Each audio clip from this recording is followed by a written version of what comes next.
Hindi ka nag-iisa. Mangra! Ay, I'm sorry. Hindi ko alam na may happening pala kayo dito ni Wendy. Fiesta ba ngayon ni San Juan de Bautista? Hoy! Ang pakay ko dito is purely business. Pati papaalam pa sa akin. Talaga ha? Pero- Hindi mo na kaya pigilan. Pero talaga Siguro naman meron tayong ibang lugar na maharing puntaan. kanyang pag-alis. Nonoy. Dinilanta, ha? Tigil na. Susunod sa uso. Paano naman tayo magkakaintindihan dito? Eh, wala naman tayong privacy. Ano? Siguro gusto mo tayong dalawa lang para akong pagkababae, no? Gusto mo ko makausap? Pwes, dinilanta. Dali, huwag kayo magunahan. Isa-isa lang. O, Pogi, sige yan. Sakay na, please. Sakay. Guadalupe, Cubao Crossing. Guadalupe, Cubao Crossing. Ale, Cubao Crossing. Sakay na. Iniibig kita! Ha? Iniibig mo ako? Hindi! Siya! Sorry. Ay, last pa rin. Nakala ko nadali na. Okay, sakay na. Okay, larga!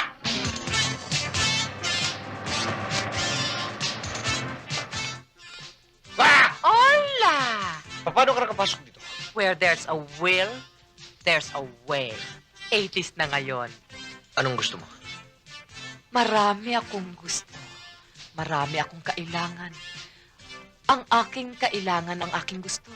Ang gusto ko, ang aking kailangan. Kailangang magustuhan ko ang aking kinakailangan. Gusto mo rin ba? Magsalita ka ng tuwid, ha? Hindi ba nakikita ang basang-basa ako?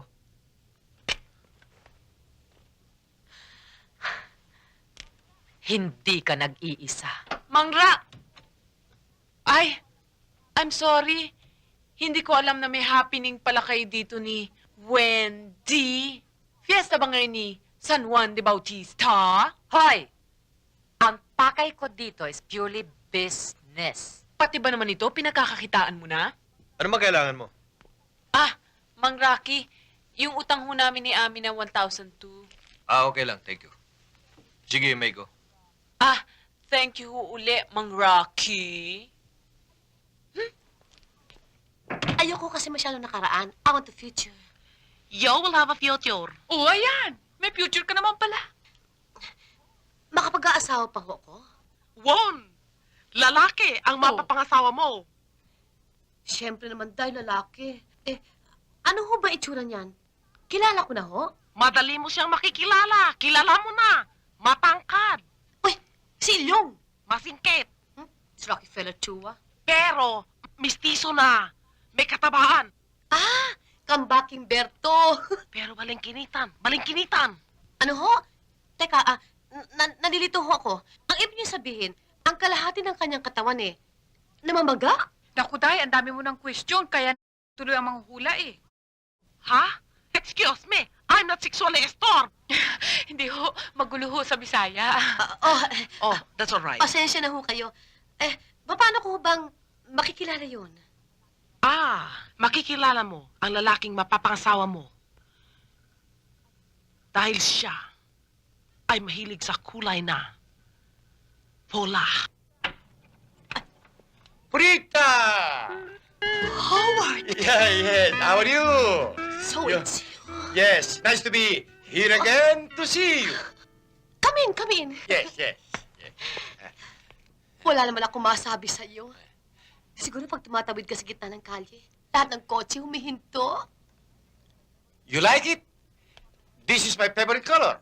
This is what I wear in my hometown in Waikiki, Honolulu, Island of Oahu, State of Hawaii, USA.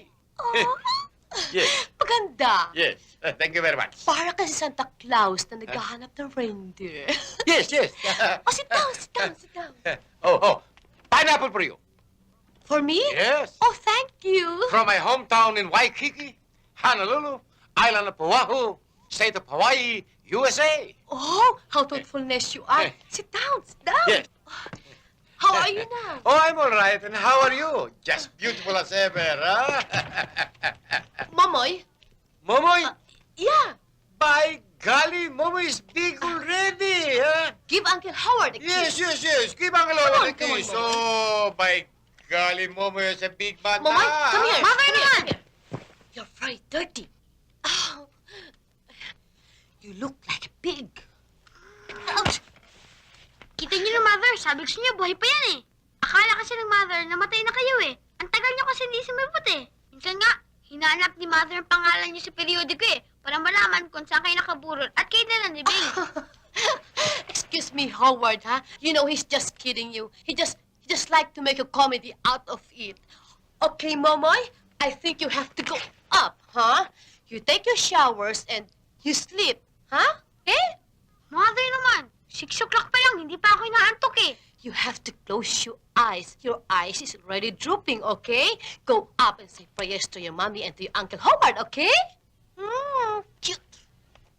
Aray!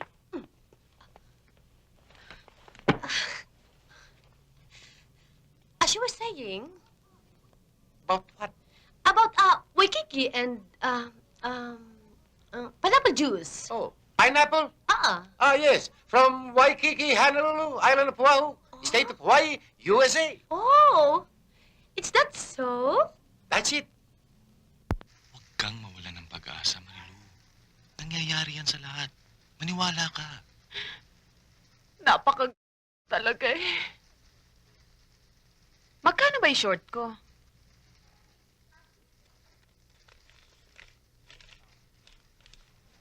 ₱12,622 and 47 centavos.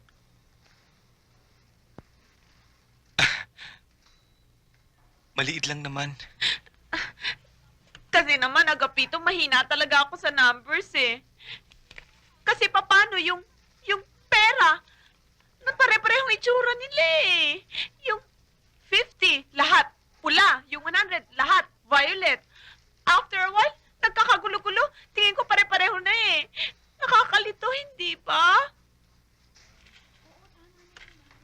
Naku, kayong dalawa, ginagawa Candida? May sore eyes ka? na lang dito, cigarette bento. Sus Mariosep. Okay lang yun. Nag-away kami ni Max kagabi.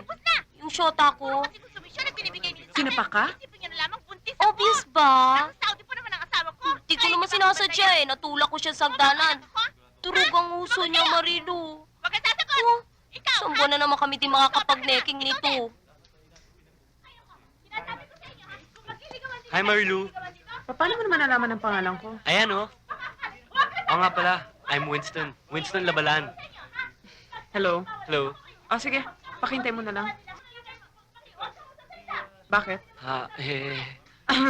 Sige, upo na ako. Elyong? Ellie! Oh, I'm sorry. Ellie, sana kung talagang mahal mo ako, pakasalan mo ako, ha? Uso pa ba yun? Aba, 20th century na ngayon. Ano ka? Sinauna?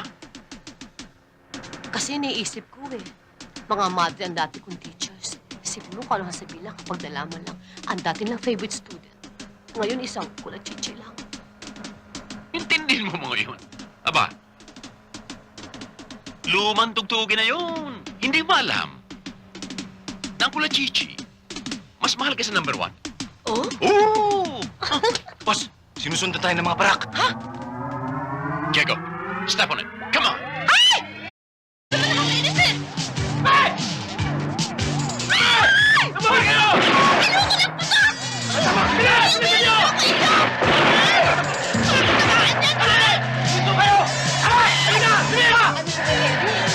Uy, nahabol mga pulis! Mamatay nga? Daliwa mo rin. Daliwa mo. Iuwi niyo ako ng bahay! Bilisan mo! Dali! Ayaw mong mag-abuloy sa ampunan ng mga pusa dahil meron ka ng sinusustentohang cats. Kinukubayana ka. Ikaw pala dapat kisitin ng mga jeepney eh. Kapag hindi ka nagbigay ng kontribusyon, ipagtatapat ko kay Elmo ang lahat ng aking nalalaman. Sige, magsumbong ka. Bahala ka. Ibubulgar ko ang lahat ng malalaswa mong gawain. Ale. Amelia, magpapapirma ako ng petisyon sa lahat ng residente dito para may deport ka pabalik sa Karkar, Cebu via MV Virginia. Mag-isip-isip ka na. You only have a few minutes left. Ayoko. Kita mo na? Titinaban tayo ng takot?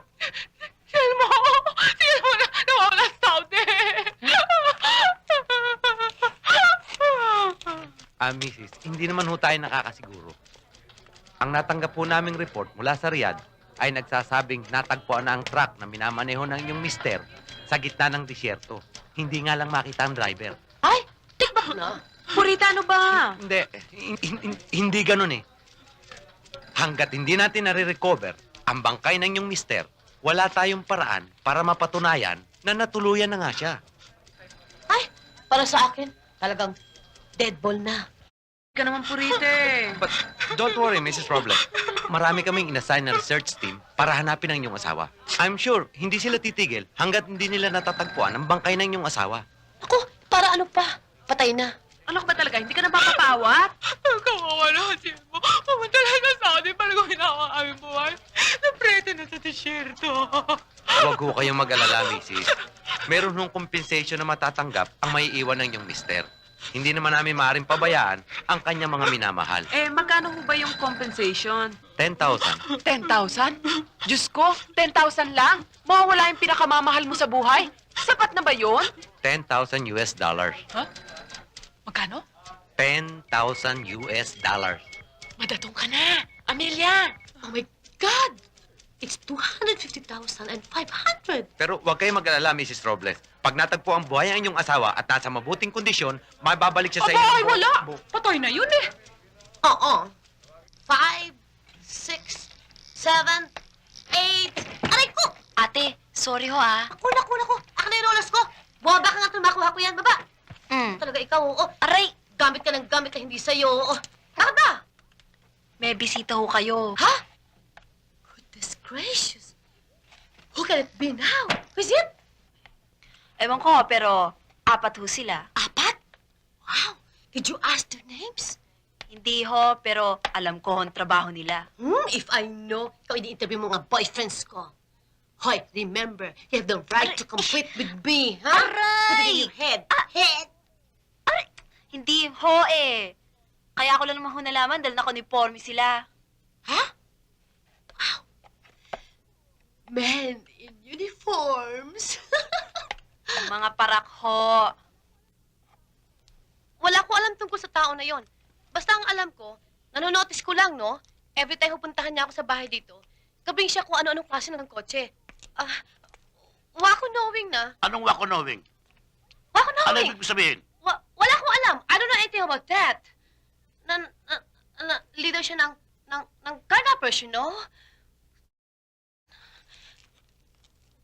Boss, pwede bang atasan ng konti yan? Ma-overexpose ako. Nasisira ang balat ko eh. Oh my God. Huwag mo itutok sa akin to. Sa kanya na lang. Boss, baka po pwedeng jumingil. Ihi na kasi ako sa nervyos eh. Hindi. Hindi ka maaaring umalis. Gusto ko iihi. That's part of the question. Okay, let's proceed.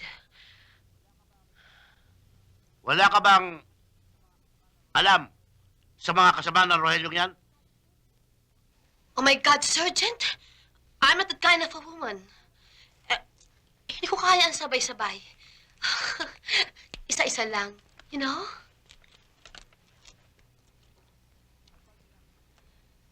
Ano pa sinabi niya sa'yo? Ni Ilong po? Oo. Well, ang sabi niya sa akin, ang kanya raw hanap buhay at sa buy and sell. Hindi ko akalain na steal and sell. Oh my God, that fellow man, you know? Wala ka bang alam na palatandaan sa kanyang mukha, sa kanyang dibdib, o sa kanyang tuhod? Ay, chip mo ha? You're only very joking me, ha? Palatandaan? Well, ganito yun. Alam ko na ho! Ano yun? Meron siyang 2 puyo sa kanyang... Ha? Sa bubunan pala, I mean. And according to a Agrava report, you know, Ano yun?